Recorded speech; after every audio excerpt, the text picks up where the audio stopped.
Hey, muy buenas, Gorri Ignacia, bienvenidos un día más a nuestro canal. Hoy estamos en un nuevo vídeo, toca reseña de rol y toca la reseña de Raven, un juego de Shadowlands que justo además ahora está en campaña de Kickstarter para traducirlo al inglés, que está teniendo una campaña muy exitosa, que vais a ver que es un juego que tiene una calidad espectacular, como todo lo que nos tiene acostumbrado Shadowlands. Es un juego de rol basado en las novelas de Edgar Allan Poe, terror gótico, con un sistema de juego muy sencillito, muy fácil para jugar incluso con personas que no hayan jugado nunca a rol, y que hace que entre esta ambientación y este sistema tan facilito sean una propuesta para jugar partidas de rol muy interesante. Así que, sin mucho más, vamos a ver todo el material que tenemos aquí en pantalla poquito a poco. Y vamos a hacer una reseña exhaustiva del libro y de cómo funciona el sistema para que os hagáis una idea. Así que, sin mucho más, dentro vídeo.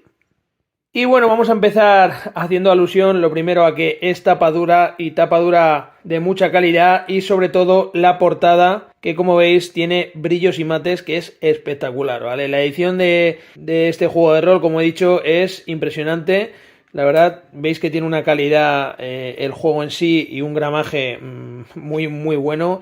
Las ilustraciones son chulísimas y la maquetación vais a ver que es espléndida. Vais a ver que en el juego hay muchos gatos y cuervos en las ilustraciones. Eso vais a ver que tiene un sentido muy claro sobre el propio sistema en sí. Y bueno, pasamos hasta aquí y vamos a ver que tenemos un índice bastante grandecito, donde vamos a tener una introducción a este juego, a Raven. Luego vamos a tener una parte donde cómo creamos personajes. Después nos va a explicar el sistema de Raven. Luego nos va a explicar en el capítulo 4 la magia de Raven, ¿vale? Porque bueno, aquí hay hechicería y magia. Luego en la parte 5 nos va a explicar la familia Corvus, y es que todos, ahora entraremos más en detalle, pero vamos a pertenecer a la familia Corvus, que básicamente somos descendientes de Edgar Allan Poe y vivimos en una ciudad que fue fundada por él y que tiene una maldición, ¿vale? Vamos a ser siempre miembros de esa familia. Por eso, evidentemente, es muy importante la ciudad de Raven, que es la que tiene la maldición. Tenemos el capítulo 6 dedicado a esa ciudad. Luego vamos a tener las distintas facciones que viven en Raven, las amenazas de la ciudad, los secretos más profundos de la ciudad.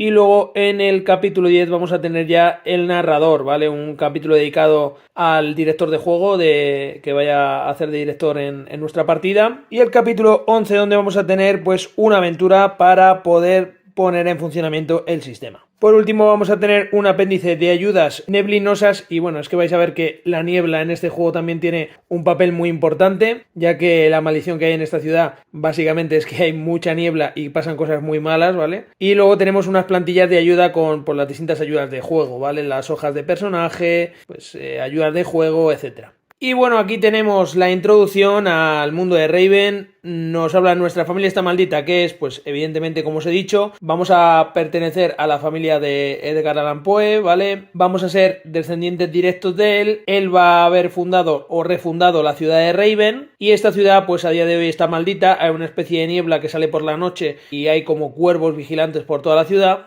Y nosotros pues vamos a pertenecer a esa familia y vamos a estar un poco atrapados dentro de esa ciudad, ¿vale? Vamos a ser aristócratas y vamos a tener cierta magia en nosotros, ¿vale? Y de hecho, los que tienen magia y aristócratas son realmente los dueños, por así decirlo, de la ciudad, ¿vale? Los gobernantes de la ciudad. Y en el primer capítulo de introducción a Raven podemos ver una ilustración de Edgar Allan Poe, que es el artífice principal sobre el que se basa este juego de rol. Se basa en esos libros, en esos relatos que él hizo de terror gótico.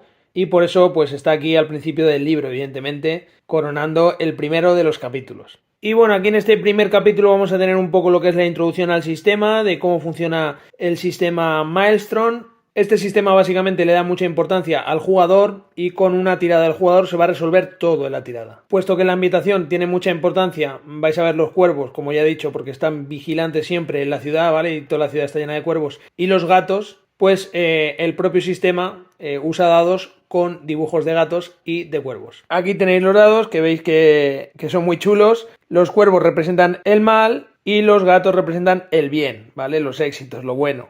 Ambos dados tienen la misma probabilidad de éxito que de fallo, ¿vale? O sea, en cada dado de 6 caras tenemos 3 caras de gato y 3 caras vacías, y 3 caras con cuervo y 3 caras vacías. Y el sistema de juego de Maelstrom es muy sencillo, es un sistema muy sencillo, típico sistema en el que los dados se anulan entre sí. Vamos a poder tener, dependiendo de las habilidades propias del personaje, hasta un máximo de 5 dados de cada tipo. Y vamos a hacer una tirada, por ejemplo, hacemos este ejemplo. Si la tirada hubiera sido, por ejemplo, esta, pues este cuervo y este gato se habrían anulado y hubiéramos tenido 3 gatos. Y siempre que la tirada tenemos 2 o más gatos, la tirada es un éxito. Y básicamente este es el sistema, es un sistema muy sencillo. ¿Y qué opciones podemos tener según las tiradas? Pues bien, siempre los resultados que son distintos se anulan entre sí y en este caso veis que tenemos un resultado de 3 gatos, ¿vale? Sería positivo. Si tenemos 2 o más gatos en la tirada, estamos teniendo un giro favorable, ¿vale? En este caso, pues la persona jugadora va a narrar cómo su acción tiene éxito y va a producir un giro a su favor, ¿vale? Si hay algo nuevo que revelar, lo dirá la voz tenebrosa, que en este caso es el director de juego. Si en la tirada, en cambio, tenemos un gato, un cuervo y nada más, habrá un giro con complicación. Básicamente lo que haremos es que la persona jugadora va a narrar cómo su acción tiene éxito hasta que la voz tenebrosa del director de juego introduzca otro giro que complique la situación. Básicamente lo que tendría que hacer el director de juego es meter un giro de algo que va a pasar de forma inminente, pero no que está pasando en este momento. Y en caso de que la tirada, por ejemplo, fuera esta, resultados iguales, o sea, distintos de gato y cuervo, recordar que se anulan, pero tenemos 2 o más cuervos en la tirada, habrá un giro tenebroso. La voz del director de juego narrará si la acción tiene éxito parcial o no e introducirá un giro que complicará de forma inevitable y que podrá detonar en la maldición o directamente quemar un problema pendiente. Y esto es la base del sistema. Como veis, un sistema muy sencillito. Y básicamente, ¿qué más nos va a hablar en este capítulo? Pues bueno, aparte de los dados y el sistema, nos va a hablar de lo que nos propone principalmente este juego, que son las premisas. Y es que básicamente nos propone ser, como he dicho antes, aristócratas y vivir aventuras en un mundo de terror gótico. Nos explica también en este capítulo que no es necesario leer a Edgar Allan Poe para poder jugar este juego, ni conocer nada de su obra para poder jugar al juego, pero sí que nos lo recomienda como lectura por enriquecer nuestra vida. Capítulo 2 vamos a tener la creación de personajes Corvus. Recordar que somos personajes Corvus porque pertenecemos a la familia Corvus, sí o sí. Nuestros personajes siempre en este juego van a pertenecer a la familia Corvus. ¿Cómo vamos a personalizar nuestros personajes? Lo primero que nos dice que tenemos que hacer es pensar en quiénes somos, ¿vale? Y después vamos a personalizarlos. Básicamente, por hacer un pequeño resumen, la creación de personajes es bastante sencilla. De hecho, en el propio juego nos dicen que podemos tirar si queremos empezar rápido a jugar y hacer una creación bastante liviana y rápida, ¿vale? Y ir definiendo un poco a medida que vamos jugando pues más nuestro personaje. Básicamente los pasos que tendríamos que dar en la creación de personaje pues sería elegir un nombre y lo que nos hace aristócratas, y también tenemos que decir por qué nuestro personaje es tenebroso y por qué es elegante. Bueno, sabéis que estamos en un momento en el que la elegancia es muy importante, ¿vale? En la aristocracia, con lo cual por eso nos pregunta precisamente esto en la creación de personaje. Después, para nuestra personalidad, vamos a tener que repartir 3 dados Corvus en cosas 2 dados Corvus 2 veces, que será en lo que somos bastante buenos. Un dado Corvus en algo que seamos poco buenos y otro dado Corvus en algo que también seamos poco buenos. Y por último, tenemos que poner 0 dados Corvus en una cosa en la que no seamos nada buenos. Después nos va a tocar elegir o crear una tendencia inquietante, una maldición y una personalidad amada maldita, ¿vale? Ya sabéis que nuestros personajes van a estar pues directamente relacionados con una persona que ha hecho que haya una maldición en una ciudad, entonces tampoco podemos ser muy normales. Después vamos a tener que crear relaciones entre nuestros hermanas y hermanos, vamos a tener que dedicar tiempo a hablar sobre eso entre nuestros personajes, vamos a crear distintas relaciones que también le van a dar luego un poder narrativo importante a la aventura y al juego. Después vamos a tener que elegir una acción de evocación y una acción maldita. También después nos tocará elegir la personalidad con la que hacemos la magia. Podemos elegir hacerla con la personalidad creativa, con la culta, con la orgullosa, con la pasional, con la racional o con la sanguínea. Y luego en nuestro círculo de poder mágico vamos a tener que elegir un aprendiz. Y por último también nos plantea una regla opcional que si queremos, para darle más narratividad, podemos crear nuestro círculo social, ¿vale? El círculo social en el que se mueve nuestro personaje. Después en esta parte del capítulo nos va a hablar un poco de todas las habilidades, personalidades, de los puntos de nuestra personalidad, nos va a ir detallando todos los puntos que os acabo de contar, pues un poquito más paso a paso, mucha más explicación de la que yo os he dado, que os he hecho un pequeño resumen, aquí nos la van a ir detallando mucho más. Y después vamos a llegar a esta parte de las hojas que básicamente son como si fueran, por así decirlo, arquetipos, ¿vale? Una especie de arquetipos en otros sistemas y pues vamos a ver todos los que hay, que tenemos el nigromante atormentado, que como veis viene ya con todas las hojas predefinidas y con distintos rasgos ya propios de esta especie de arquetipo o clase. Como veis, no solo tenemos para cada arquetipo o clase esa hoja, sino que también tenemos otras dos hojas que lo definen. Vamos a tener también al invocador obsesionado, al poeta maldito, al sin alma, al demente culpable, al fantasma atrapado, al reflejo sin identidad y por último al mesmerista inmortal. Deciros también que viene el libro con todas estas hojas de los mismos arquetipos que tenemos en el libro y poderla fotocopiar de forma fácil sin dañar el libro. El tercer capítulo, jugando a Raven, nos va a hablar ya más en detalle del sistema. Es un juego principalmente, como he dicho, muy narrativo, en el que siempre se va a seguir una misma estructura. El director de juego va a identificar la amenaza más siniestra de la narración que estamos realizando y después va a definir el giro para superar la amenaza, que básicamente pues va a decir, pues dependiendo del nivel donde estemos de la aventura, vas a tirar X dados Corvus y en base a, como os he dicho antes en el sistema, el número de cuervos, gatos que saquemos y demás, tras tirar los dados se va a resolver la acción. Y de esa forma pues vamos a decidir con las tiradas de dados cómo continúa la historia que estamos creando. Aquí evidentemente en este capítulo nos va a hablar mucho, ¿vale? No voy a entrar mucho en detalle, pero nos va a hablar mucho de la importancia de la narración en este sistema y nos va a decir que es muy importante que haya muchos gatos y cuervos presentes durante la partida. Que es muy importante que los gatos representan el bien y va a haber gatos que devoran cuervos y los cuervos evidentemente representan el mal y todo lo malo que nos vaya a pasar. Como esto evidentemente está muy presente en los dados, el director de juego o narrador tiene que intentar meterlos durante la partida, ¿vale? Y intentar que haya pues distintos giros con este tipo de animales. También evidentemente nos va a explicar distintos ejemplos de cómo narrar giros en contra de la narración que estamos realizando, cómo conseguir la acción aún así habiendo conseguido un fallo y qué consecuencias puede derivar en esto para los jugadores. Y todo siempre explicado con muy buenos ejemplos que nos van a hacer entender muy bien el sistema. También el momento en el que nos encontremos de la aventura va a determinar los componentes que va a haber, ¿vale? Esto se llama los dados de niebla. Básicamente, para saber los dados de niebla que vamos a tener que tener en cuenta la amenaza, ¿vale? Que va a indicar el lore, que tiene un nivel de amenaza, ¿vale? De 3 dados. Luego el Maelstrom, que va a tener un dado porque estamos ya en el capítulo en desarrollo. Y luego los obstáculos que tiene que definir el narrador, ¿vale? Si hay pues persecuciones por calles estrechas o distintas cosas. El número máximo, como he dicho, de dados que puede haber, tanto buenos como malos, es de 5, ¿vale? Esto lo tiene que tener en cuenta el narrador a la hora de organizar la tirada. Nos explica también que para favorecer la narración es importante también que pueda haber, si queremos, acciones sin tirada, ¿vale? Si así lo precisamos. Lo importante es divertirnos o pasarlo bien y hacer una historia narrativamente chula y divertida para todos. También nos habla de cómo ir metiendo distintos indicios a lo largo de la aventura, pues una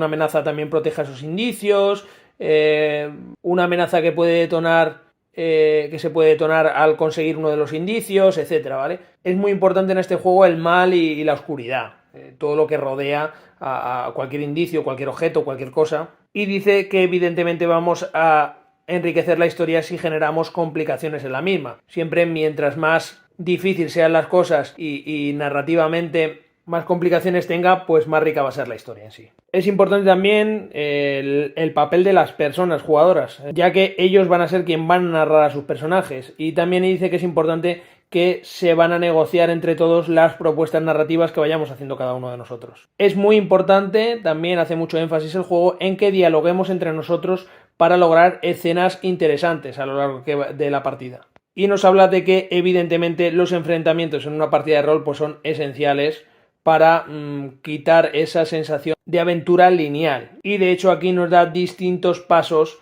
para crear un buen enfrentamiento. Nos explica distintos puntos importantes a la hora de crear un enfrentamiento. De hecho, nos dice que incluso estos enfrentamientos a veces pueden provocar cosas negativas para los jugadores como secuelas. De hecho, nos explica cómo podemos ganar secuelas. Además de ganar secuelas, evidentemente vamos a poder curar secuelas, pero hay algunas que sí y otras que no. Por ejemplo, va a haber traumas o incapacitaciones que no van a ser tan fáciles de curar. Importante también que en este sistema no muere el personaje si el narrador quiere o así lo determina. Solo va a morir el personaje en caso de que el jugador mismo decida que su personaje muere. Y luego también nos va a decir otras acciones que las personas jugadoras pueden hacer. Por ejemplo, obtener indicios de tu enigma personal o distintas cosas.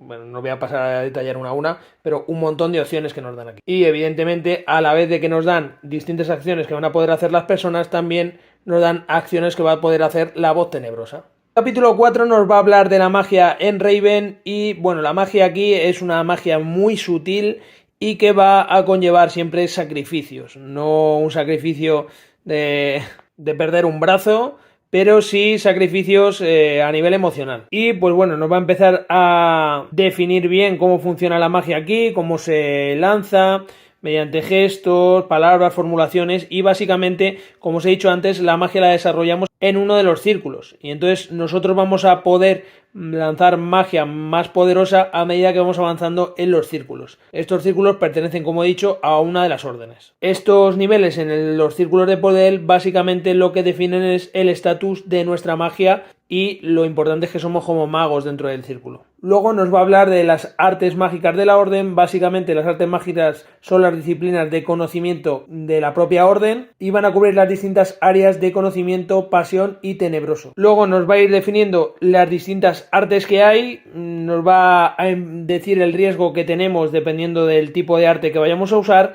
y nos va a decir también qué podemos hacer y qué no con cada una de las artes. Hay un montón, distintas, son muy chulas, por ejemplo el arte de los espectros, el arte de la necromancia, como veis pues cosas muy muy chulas. Y por último nos habla de la magia de la logia, que básicamente, como pone aquí, el arte prohibido de la niebla y como recordáis al principio de Raven hablan de una maldición que ha caído, una ciudad llena de niebla. Y evidentemente pues veréis que algo ha tenido que ver lo que hizo nuestro antepasado para que haya una maldición con niebla en la ciudad. Y es que básicamente la magia de la logia es como, por así decirlo, la magia negra que está como no permitida o muy oculta dentro de las órdenes. El capítulo 5, la familia Corvus, nos va a hablar pues de nuestros antepasados y no solo de nuestros antepasados sino también de todo lo relacionado con la familia. Va a empezar con una descripción de Lady Elizabeth Corvus y Lord Alan Corvus, son las personas de las que descendemos, por así decirlo. Nos va a hablar tanto de su personalidad como de las maldiciones, como de sus giros, de todo, ¿vale? Nos va a dar un detalle muy importante y también nos va a hablar en el ala en el que vivían.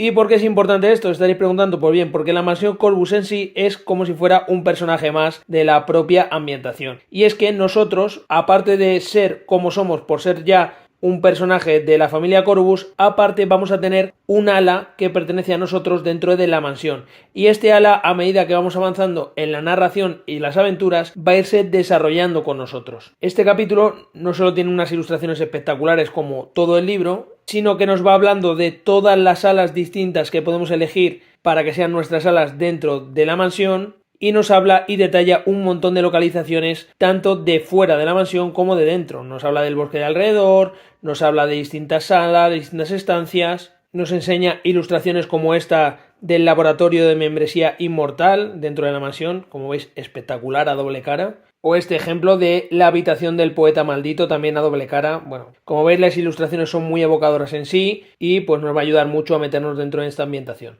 En la mansión evidentemente hay servidumbre y pues va a contarnos también en este capítulo evidentemente todos los personajes distintos que vamos a tener dentro de la mansión que pertenecen a la servidumbre, así como pues sus características principales, su personalidad, su forma de actuar, etcétera.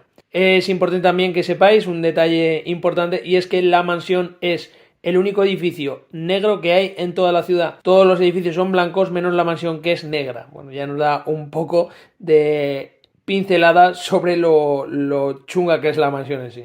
El capítulo 6 va de la ciudad de Raven. Aquí nos vamos a meter en la ambientación propia de la ciudad y nos va a contar pues todo lo que hay en la ciudad, desde barrios, un mapa de la ciudad, etcétera. Aquí muy interesante, nos hace un pequeño resumen de cosas que podemos tener en la cabeza como narradores del juego a la hora de describir las calles, de describir los edificios, de describir el interior de la mansión, de describir el interior de un edificio burgués, de describir el interior de un edificio pobre, de la gente o de la atmósfera. Nos va a dar distintos adjetivos a la hora de definirlo, que vais a ver que nos van a venir muy bien para las partidas. Por ejemplo, la atmósfera, cielo grisáceo, nubes eternas, un montón de adjetivos que nos van a venir muy bien para las partidas. Nos va a hablar de cómo son los colores en la ciudad. Es un mundo muy tenebroso, un mundo oscuro, terror gótico, ¿vale? Ya lo he dicho muchas veces, son partidas muy oscuras y vamos a pertenecer a una familia muy oscura. Evidentemente aquí nos van a hablar de cómo es la vida cotidiana en Raven, el idioma, cómo se llama la gente, cómo se relaciona entre sí, los periódicos típicos que hay, las normas sociales, la reputación, los rumores, y a lo largo de todo el capítulo vais a ir viendo estos recuadros que funcionan perfectamente como semillas de aventura. El mapa de la ciudad, como veis, es espectacular, el mapa de la isla a doble cara, con los distintos barrios donde están, con la mansión en negro. En rojo podemos ver el edificio de la sede de la Orden. Bueno, como veis, pues acompañando esta ilustración a las magníficas ilustraciones que tiene todo el juego. Luego el capítulo entra en detalle aquí en los distintos barrios que tenemos, con de nuevo semillas de aventura por barrio, y evidentemente también nos va a hablar de los personajes más relevantes en cada uno de los barrios. También nos va a dar distintas maldiciones que puede haber en los barrios y distintos giros que podemos dar si la aventura está yendo justo por ese barrio o por una zona concreta o está pasando algo concreto. El libro también en la zona de los barrios tiene algunas ilustraciones muy evocativas de cómo son los propios barrios, o también ilustraciones de distintos edificios relevantes dentro de los barrios. El capítulo 7 está dedicado a las facciones de Raven, y es que las facciones tienen una importancia muy alta dentro del lore de esta ambientación. Lo primero de lo que nos va a hablar es de la Orden Vigilante de la Niebla, y nos va a hablar de el escudo que hace para la niebla esta orden. ¿Por qué es importante esto? Porque bien, dentro de la ambientación dicen que el que atraviesa la niebla no vuelve nunca más. Entonces, esta parte de la niebla es una parte muy importante y muy tenebrosa y oscura de la ambientación, que pertenece evidentemente a la propia maldición que rodea la ciudad. Para pertenecer a la orden tienes que ganar ese derecho por ser familiar o heredero de algún miembro de la orden, con lo cual no puede ser cualquiera, y pues habla de las cosas más importantes de la orden, cómo practican la magia fuera de la orden, el concilio interior, las tareas principales que tiene la orden, dónde y cómo se encuentra su sede, los lugares más relevantes dentro de la sede de la orden, y luego pasa a describir un montón de personajes importantes dentro de la orden. Nos va a contar todo, ¿vale? Sobre ese personaje, nos va a contar quién es, un secreto de ese personaje para la voz tenebrosa, para el máster, nos va a contar distintos giros narrativos que podemos meter, y también nos van a contar distintas semillitas en los recuadros que nos van a servir si como máster queremos hacer semillas de aventuras. Vienen un montón de personajes dentro de la orden, como estáis viendo, con lo cual pues la cantidad de semillas de aventuras que tenemos es ingente por todo el libro. Ya que todos estos personajes, como he dicho, tienen sus propias semillas de aventura, giros narrativos, etc. Para que entendáis el poder de la orden dentro de la ciudad, es que son básicamente los magos que gobiernan la ciudad. ¿Y por qué os explico esto? Pues bien, porque la siguiente facción que viene es el gremio del comercio, que básicamente es como si fueran los burgueses de la propia ciudad. Este gremio de comercio guarda algo muy oscuro, y es que son la red ejecutora de la ciudad, y es que aparte de ser el gremio de comercio y tener su propia sede con adornos de plata, tienen su propia red de ejecución de personas dentro de la ciudad. Aparte de tener aquí, pues, información relevante de cómo funciona la red ejecutora y el gremio de comercio, tenemos también algunos personajes importantes. Y por último tenemos la sociedad de exploración, que tenemos igual que en el resto de facciones, nos van a hablar de cómo funciona la sociedad de exploración, etc. Básicamente la sociedad de exploración es un grupo de gente, una sociedad que se dedica a la exploración del conocimiento, o lo que es lo mismo, una sociedad puramente académica, que también va a tener sus distintas semillas de aventura, giros narrativos, etc. y distintos personajes importantes. Capítulo 8, las amenazas de Raven. Aquí ya tenemos un aviso, ¿vale? Que nos dice que solo leamos esto si vamos a ser el director de juego, si no, no. De hecho, os voy a recomendar que si vais a jugar al juego, pero no siendo directores, este capítulo es mejor que no lo veáis, porque, bueno, voy a desvelar ciertas cosas importantes de la trama, ¿vale? Que es importante que no sepan los jugadores, porque creo que es mucho mejor que no se desvele este lore así como así. Aquí nos va a hablar en este capítulo de la Logia del Cuervo. ¿Qué es la Logia del Cuervo? Pues básicamente es la orden que fundó realmente la ciudad de Raven. Esta logia básicamente usaba la magia oscura y fue lo que provocó que cayera la maldición sobre la ciudad.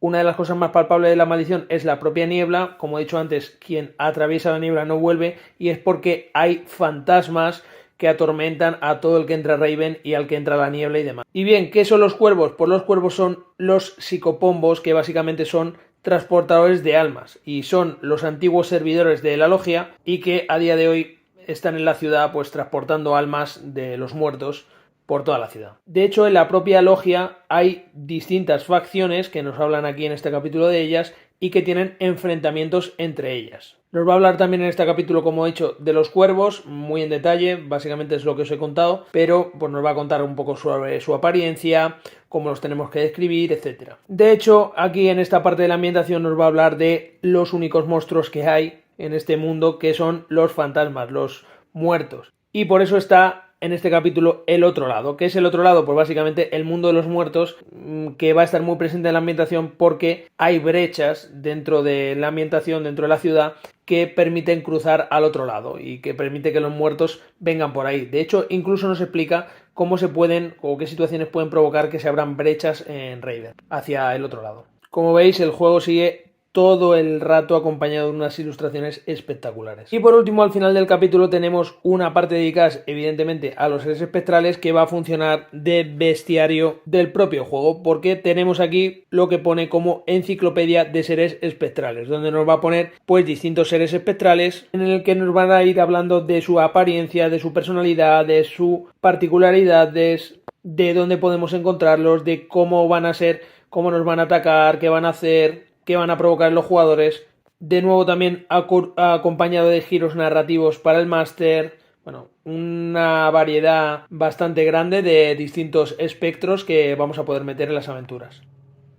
El capítulo 9 de Secretos Profundos de Raven no os voy a contar nada porque no quiero desvelaros. Este capítulo está principalmente orientado al director de juego y es un capítulo donde va a contar distintos secretos de la ciudad, ¿vale? Es un capítulo muy cortito y nos va a contar distintas cosas que vamos a poder ir descubriendo a medida que vayamos jugando aventuras. Pero este capítulo evidentemente tiene secretos muy importantes dentro del lore y que va a tener que ir soltando y enseñando poco a poco el director de juego a los jugadores a medida que vayan jugando. El capítulo 10, Narrando Raven, está centrado principalmente en cómo tiene que narrar el director de juego este juego. Nos habla evidentemente de la importancia de adaptar el juego al grupo, de dónde podemos sacar ideas de aventuras, porque bueno, actualmente, cuando en el momento que estoy haciendo este vídeo, creo que solo hay 3 aventuras publicadas. Está la aventura que viene en la guía de juego, la aventura que viene en este libro, y creo que hay un Shadow Shot publicado de Raven. Pero bueno, el autor ha dicho que va a crear más aventuras.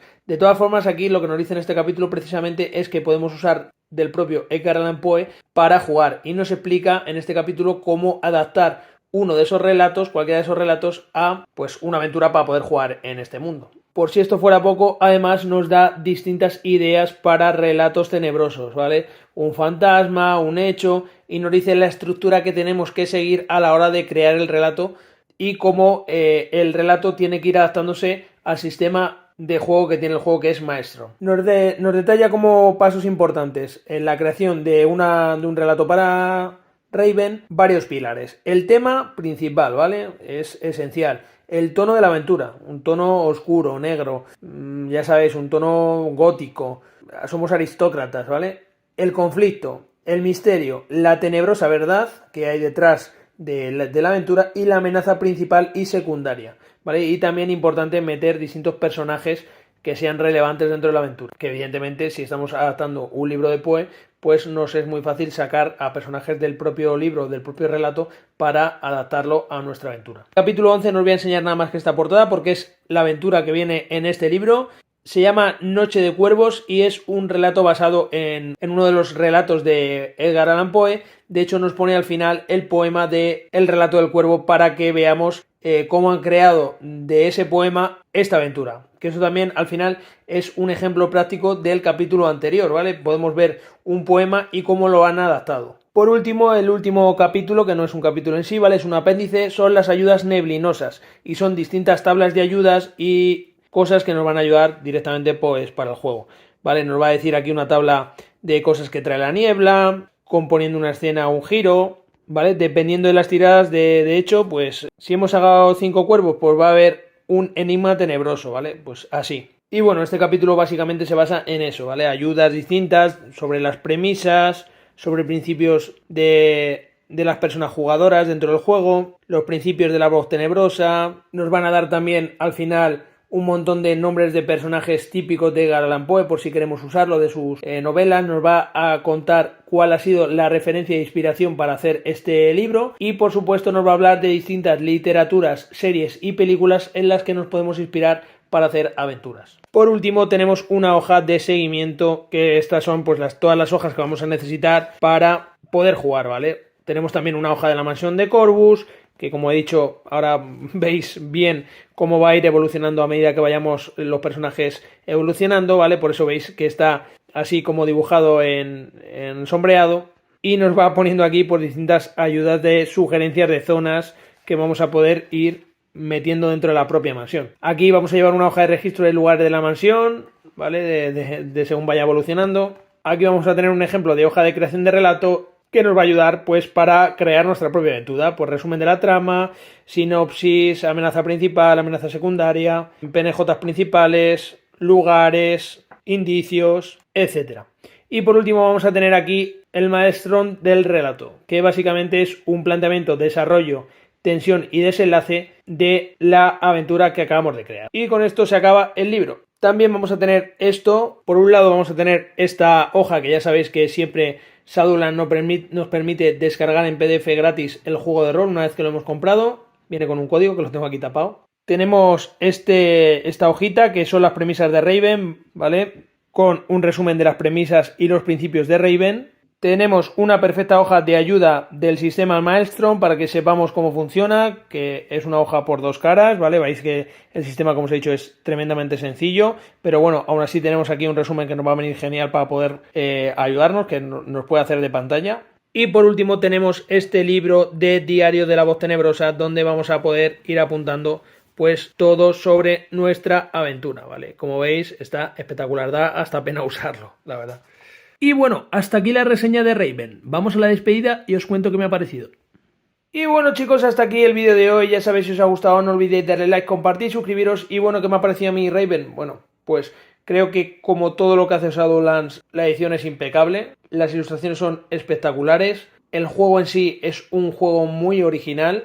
Yo no conocía este sistema y bueno, tengo que decir que Edgar Allan Poe sí lo conocía porque en el colegio hubo una época en literatura que nos hicieron leer varias novelas. Era un autor que a mí la verdad me gustó bastante. Leí varias novelas en su momento porque nos lo hicieron leer en el cole y me resultó muy llamativo. Y desde el momento que conocí este juego, la verdad que tenía muchas ganas de ver cómo funcionaba y de probarlo. Creo que es un juego bastante oscuro, bastante chulo, que no nos mete en la piel de héroes como nos suelen meter todos los juegos, sino que nos mete en unos personajes que tienen algo que ocultan, algo turbio, secretos, ¿no? Y que vienen de una familia bastante chunga, en una ciudad chunga. Creo que es algo muy interesante, una propuesta muy interesante que normalmente todos los juegos siempre nos proponen ser, pues evidentemente, los jugadores héroes de las ambientaciones, ¿no? Y creo que en este punto, pues, Raven destaca y lo hace espectacular. Y bueno, qué decir de este producto, que sea un producto español, pues me parece, pues, impecable. Mis felicitaciones, evidentemente, a Daniel Espinosa, aparte de Shadowlands, Shadowlands por la edición, y Daniel Espinosa por haber creado este juego que me parece, pues, sinceramente, que se lo ha currado un montón.